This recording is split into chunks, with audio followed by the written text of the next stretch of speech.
Okay, so we did get the starter off. The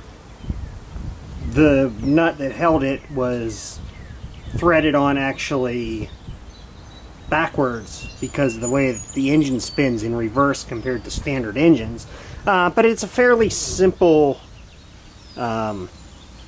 starter. This piece here goes on. It has 3 pins that fit in the puller holes like that. Then this piece here slides. Well, there's 4 balls that go in that, and this piece right here, which is where the cable wraps around, goes on next. And then the housing with the spring assembly goes on, and you simply slide that on, bolt it in place, and then wind the spring, which is fairly simple. And this is the actual flywheel bolt right here, which threads onto here in reverse.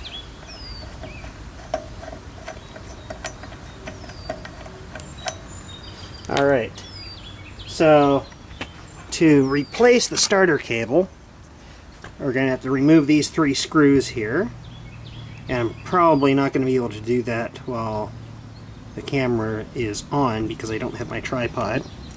And the cable will fit in this little hole and wrap around and come out somewhere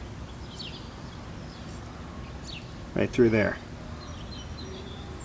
So let's take this apart and see if we can get it fixed. Actually, no, that's actually a screw hole. That's actually a hole for this screw. It looks like it was stripped out at one time and it was drilled oversized and then rethreaded, because that screw is larger than the other 3 here. Alright, so let's see if we can take this apart and get the cable back in it. Alright, so I have the feeling that that cable that was in there is not the original cable, because there is no way that that could be bent around to fit the way it was designed to fit in this little loop here. So I had this smaller piece of stainless steel cable. It's actually from part of a fire suppression system installation, like an Ansel system. But as you can see, it's looped around there. Now you've got to put that metal plate back on and wind it up, and then trim the cable, because I'm sure this cable is way too long. But yeah, gonna go do that and we'll be right back. Okay, another thing that I noticed here is the housing of the starter is split, or splitting. Not the large crack, that's where the spring goes, but right next to it, and on the opposite side as well. So more than likely this is eventually going to end up with like a rope cup style starter on it. But yeah, and actually looking at it, one of the flywheel fins, I just noticed that now, one of the flywheel fins is broken off. And this does have a Wyco magneto on it. It says it's stamped on the flywheel. But yeah, see if I can get this back together and see if I can get it going.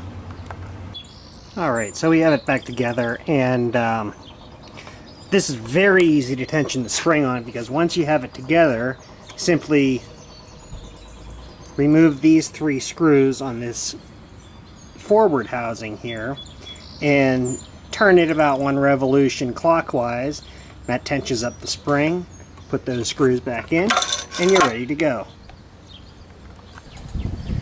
Alright, so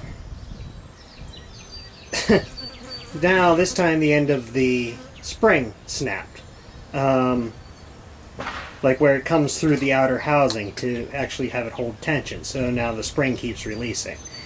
Yeah, and my battery on my camera is almost dead, so we're calling it a night. Thanks for watching.